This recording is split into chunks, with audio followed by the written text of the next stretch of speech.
Hi, this is the part 2 that basic and general required and essential document for U.S. importations. Practically import and export documentations are similar on the most of them. However, some are quite different on each country by the customs systems and requirement.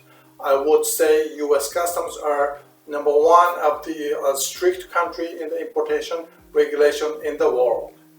I'm going to explain the general importation documentation requirement today. ISF, Importer Security Filing, also known as a 10+2, is a U.S. Customs and Border Protection regulation mandated for the ocean cargo imports only. ISF is required to be filed with the U.S. Customs Border Protection 24 hours prior to the loading on the vessel from the port of loading. In other words, importer should send all the necessary data to your custom broker prior to shipping data. Importer and broker files ISF usually 48 hours in advance and suggest importer to together require the data of the shipper as soon as possible. The data is no specific form to be used for ISF, however, the required certain data. Required data elements. The required data elements should be sent to whoever filed to the U.S. Customs as soon as you obtain it. You suggest you to ask your shipper to this detail as well. Number 1, seller name and address. Number 2, buyer name and address. Number 3, importer of record with EIN or IRS number. Number 4, ultimate consignee with the EIN or IRS number. Number 5, manufacturer or supplier name and address. Number 6, ship to name and address. Number 7, country of origin. Number 8, HTS US number. Number 9, container stuffing locations. Number 10, consolidated name and address. And additional 2 more elements are defined. Possibly one data depend on the type of the cargo. So number 11, house bill of lading number. Importer may only need to send it to the house bill of lading number if the custom broker is different from the freight forwarders moving the shipments.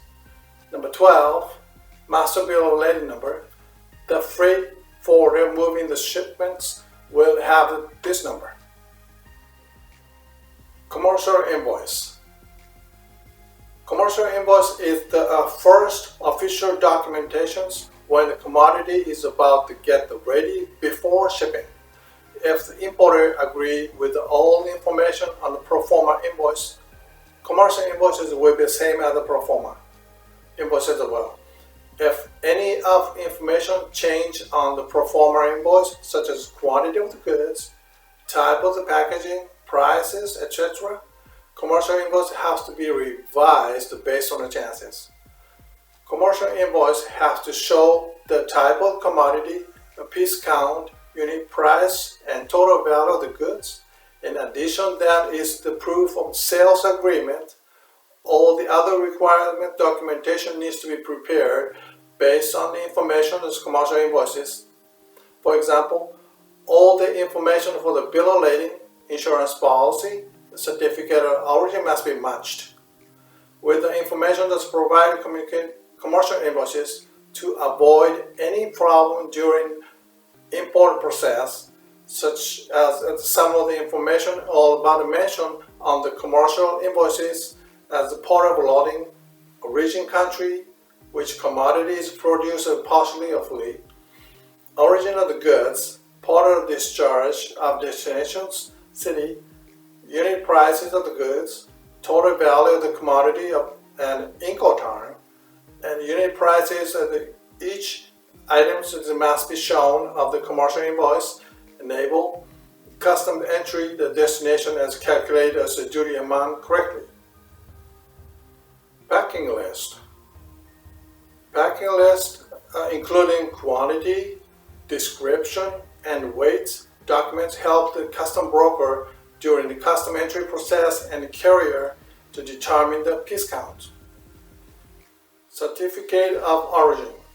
Certificate of origin shows that the country of origin the merchandise being manufactured. Certificate of origin may require the bigoted treaty arrangement and duty rates. For instance, the commodity was produced in the country A and being further processed in the country B. This way, the commodity may become made of the country B if they don't configure the type of the merchandise. OGA, Other Government Agency. OGA is a division of the U.S. federal government on the regulated specific produce and product imported into the U.S. along with the CBP. Some OGAs including as Animal Plant Health Inspection Service, which called APHIS. Federal Drug Administration, which called FDA, as well known. Environment Protection Agency, as EPA. Bureau of Alcohol, Tobacco, and Firearm, which called ATF. Products that are regulated by OGA often require the permit and the other additional documentation needs to be submitted. So many OGAs have their own importation guides. It is an importer responsibility to be aware of what they needed to import or produce into the U.S. If OGA refused importation shipments, CBP will consequently not allow the goods enter U.S. commerce. Master Bill of Lading. Master Bill of Lading, an ocean bill of lading, is a receipt of the cargo and also contract transportation between exporter and a carrier, which is a steamship line as the vessel.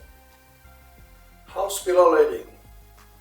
House Bill of Lading is a document to create an ocean transport intermediary, which calls OTI, such as freight forwarder or non-vessel operating common carrier, or the other words is non-vessel operator.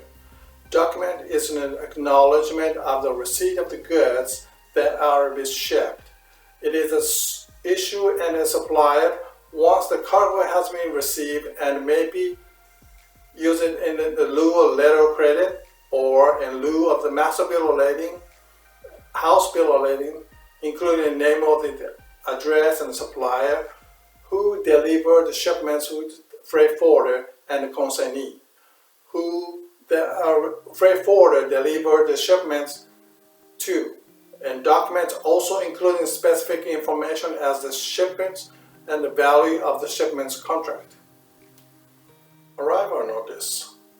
The notice sent by the carrier or agent to the consignee, and if it's notified party, if any, to inform about the arrival of the shipments and number of the packages and description of the goods and weights and the correction charges and more. If there is called as arrival notice, it's usually the importer received the 4 to 5 days prior to the ETA the vessel arrived. Delivery order. Delivery order issued by probably the cargo, which has been varied. The type of it depends on the cargo and how importer will arrange by the condition of the delivery destinations. We went through the foreign or international trade documentation on part 1 for exportation and part 2 for importation by the practical name, which most important to be required during the trade.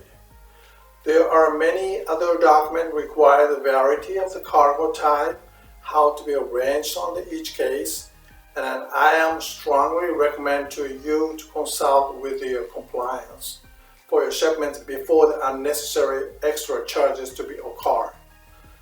Thank you for watching ONY International Documentation Sessions, and we hope we will get your help you the business thrive.